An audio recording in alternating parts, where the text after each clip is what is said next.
An introduction to the book of Colossians. The Apostle Paul wrote this inspired letter in Rome around 60 or 61 CE. This was during his first imprisonment there while he was under house arrest. Paul's letter to the Colossians indicates that he had not visited Colossae. Evidently, the congregation there was the fruitage of the work of Epaphras. Still, Paul knew several members of the congregation, including Apphia, Archippus, and Philemon, to whom he also wrote an inspired letter. Sometime after the congregation was founded, false teachers tried to mislead the Colossian Christians with deceptive philosophies. Epaphras traveled many hundreds of miles from Colossae to Rome to give a report on the congregation to Paul. The letter to the Colossians has 4 chapters. In chapter 1, Paul expresses his desire that the Colossians continue to grow in accurate knowledge of God. Paul then describes God's Son as the image of the invisible God, the firstborn of all creation, and the one through whom all other things were created.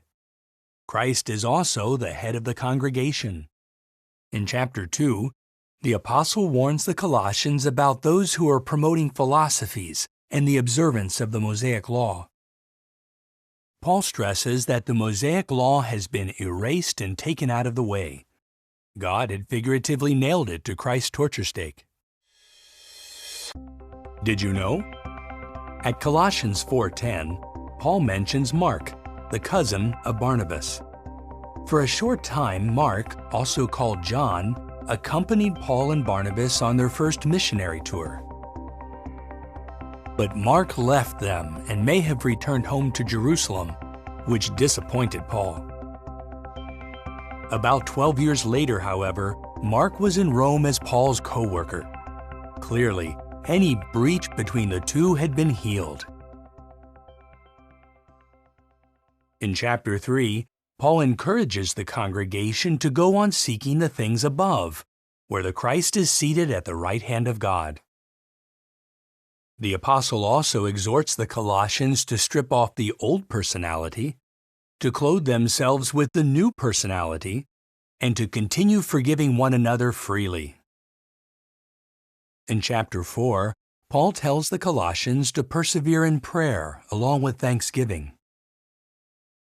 He also writes, "Let your words always be gracious, seasoned with salt, so that you will know how you should answer each person." As you read the inspired letter to the Colossians, note how we should continue to grow in accurate knowledge of God, how we can cultivate a Christ-like personality, and how our speech should always be gracious, especially as we proclaim the good news of God's kingdom.